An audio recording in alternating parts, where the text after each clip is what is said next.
আজকের ভিডিওতে সবাইকে স্বাগতম। আজকে আমরা এরকম একটি ম্যাথ দেখব যেটি ঢাকা বোর্ড 2024 সালে এসেছে। তো ম্যাথটি দেখা যাক। ম্যাথটিতে একটা সার্বিক সেট দেয়া আছে ইউ, যেখানে x বিলংস টু n এবং x এর মানগুলো হবে একটা বিজোড় সংখ্যা এবং x এর যে মান সেটি হবে 3 এর বড় এবং 15 এর ছোট। আরেকটি সেট দেয়া আছে a, যেখানে x বিলংস টু n এবং x এর মান 7 থেকে 15 এর মধ্যে, এবং b আরেকটি সেট দেয়া আছে, এর উপাদানগুলো হচ্ছে 5, 7, 11, 13। এখানে c আরেকটি সেট দেয়া আছে যেটা x বিলংস টু n এবং x এর যে মান সেটি হবে 3 এর গুণিতক কিন্তু 15 এর ছোট। আর তিনটি ম্যাথ দেয়া আছে, তিনটি ম্যাথ করতে হবে। সেটা হলো f of a is equal to a cube minus 4a square plus 5a plus 2b হলে b এর মান নির্ণয় করতে হবে, যেখানে f of minus 1 is equal to 0। আরেকটা যেটা দেয়া আছে সেটা বের করতে হবে হলো এর পূরক সেট সংযোগ b বাদ c সেট। আর শেষে নির্ণয় করতে হবে b এর পাওয়ার সেট, এবং এটি দেখাতে হবে যে b এর পাওয়ার সেটের উপাদান 2n কে সমর্থন করে।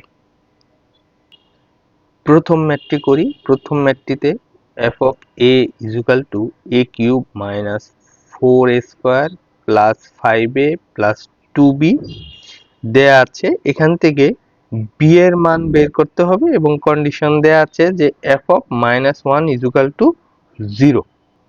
তো f of a যে সমীকরণটা দেয়া আছে, এখানে a এর বদলে -1 মান বসাই, তাহলে a কিউব কি হবে -1 হোল কিউব মাইনাস 4, a স্কয়ারে হবে -1 whole square plus 5 into -1 plus 2b। তাহলে -1 কে যদি হোল কিউব করি তাহলে হবে -1, আর -1 কে স্কয়ার করলে হবে 1 ইন্টু -4, তাহলে -4, আর 5 ইন্টু -1 হলো -5 প্লাস 2b। তাহলে এখানে যদি যোগ বিয়োগ করি তাহলে পাবো কি 2b মাইনাস 10।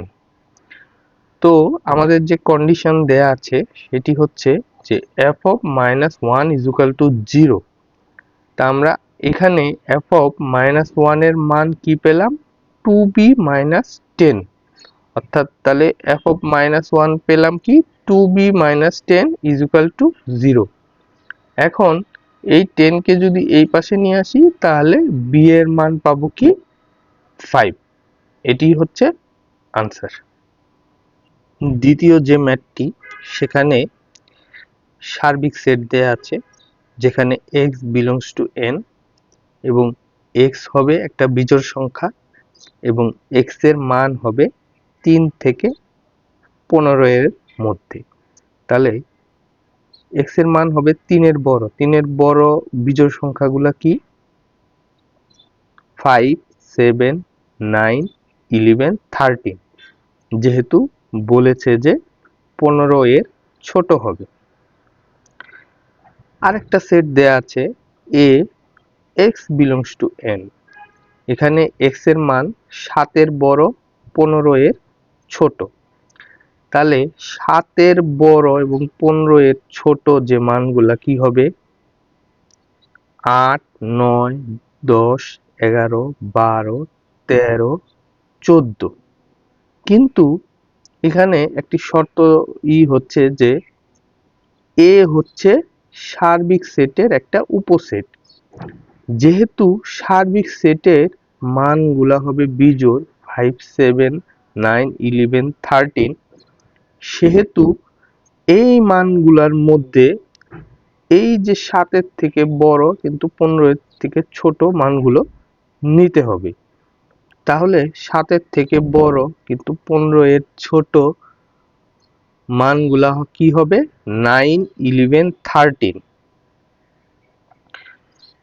আমি আরেকবার একটু বলি, যেহেতু এই যে এ সেট সার্বিক সেটের একটা উপসেট, এই কারণে এর মানগুলোও কি হবে?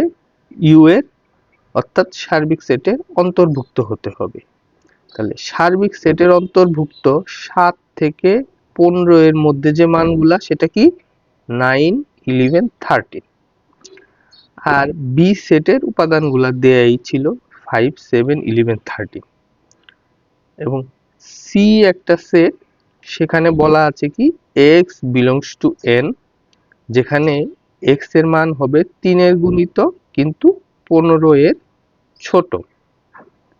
তাহলে 15 এর ছোট 3 এর গুণিতক গুলা কি হবে? 3, 6, 9, 12। এক্ষেত্রে ওই যে সেম শর্ত যে সি উপসেট ইউ, অর্থাৎ সি সার্বিক সেটের একটা উপসেট। তাহলে 3, 6, 9, 12 এর মানগুলার মধ্যে শুধু 9 সার্বিক সেটে আছে। তাহলে সি সেটের উপাদান হবে শুধু 9। তাহলে আমরা এর পূরক সেট বের করি। এর পূরক সেট হচ্ছে কি? ইউ বাদ এ, অর্থাৎ সার্বিক সেটের মানগুলা কি? সার্বিক সেটের মানগুলা 5, 7, 9, 11, 13। আর এ সেটের মানগুলা কি পেয়েছি? 9, 11, 13। এখন ইউ বাদ এ এর মানে হচ্ছে ইউ এর যেসব উপাদান এর উপাদান নয়। আমি আরেকবার একটু বলি যে ইউ বাদ এ এর মানে হচ্ছে যে ইউ এর যেসব উপাদান এর উপাদান নয়। তাহলে এখন দেখি আমরা যে এর উপাদানগুলো কি আছে? 9, 11, 13। তাহলে আমরা আগেই বলেছি যে ইউ এর যেসব উপাদান এর উপাদান নয়, অর্থাৎ এ সেটের মধ্যে যে উপাদানগুলা নাই সেটাই হচ্ছে এ পূরক সেটের উপাদান। তাহলে এ তে আছে কি? 9, 11, 13, অর্থাৎ 5, 7 এ সেটটাতে নেই। তাহলে এ পূরক সেটের উপাদানগুলো কি হবে?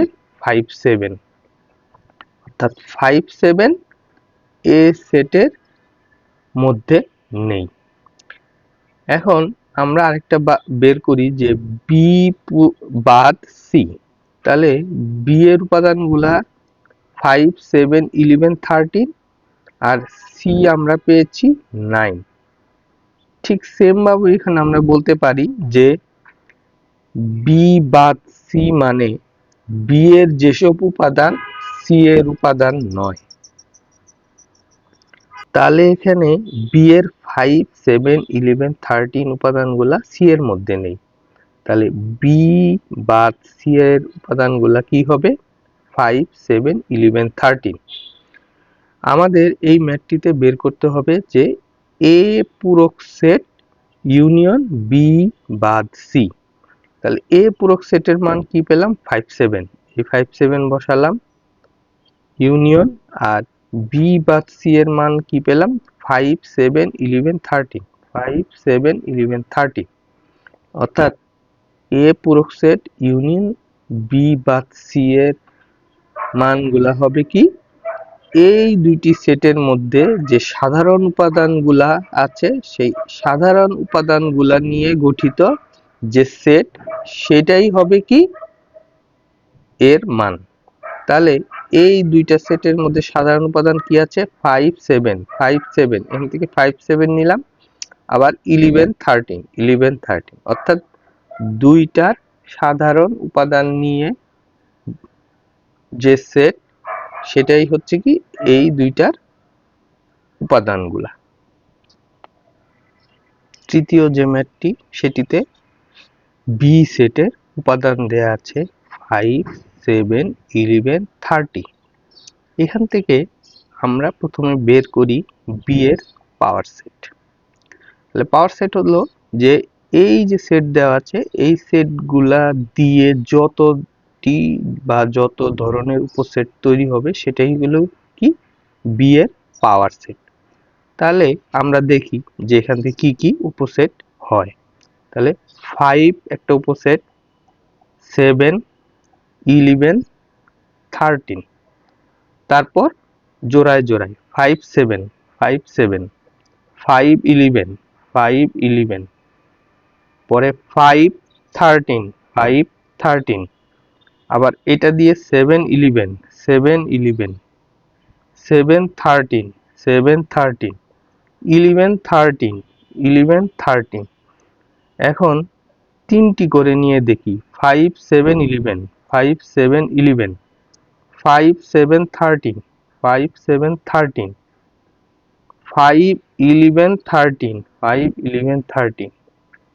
এখন 7 11 13 7 11 13, এই চারোটাও কিন্তু একটা উপসেট 5 7 11 13 এবং সর্বশেষে 5।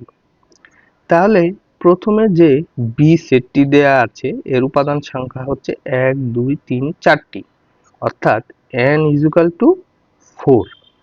এখন আমরা যে পাওয়ার সেট তৈরি করলাম, পাওয়ার সেটে দেখি উপাদানগুলা কয়টি, 1 2 3 4 5 6 7 8 9 10 11 12 13 14 15 16, অর্থাৎ বি এর পাওয়ার সেটের উপাদান সংখ্যা হচ্ছে 16।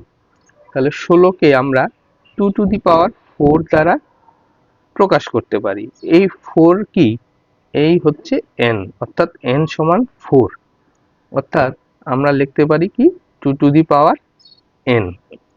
তাহলে বি এর যে উপাদান সংখ্যা সেটা যদি n হয় তাহলে পাওয়ার সেটের উপাদান সংখ্যা সেটাকে কি 2 টু দি পাওয়ার n দ্বারা সমর্থন করে, অর্থাৎ এটাই আমাদের প্রমাণ করতে বলেছে, অর্থাৎ প্রমাণিত হয়েছে। তো আজকে এই পর্যন্তই, ধন্যবাদ সবাইকে, আগামী পর্বে দেখা হবে।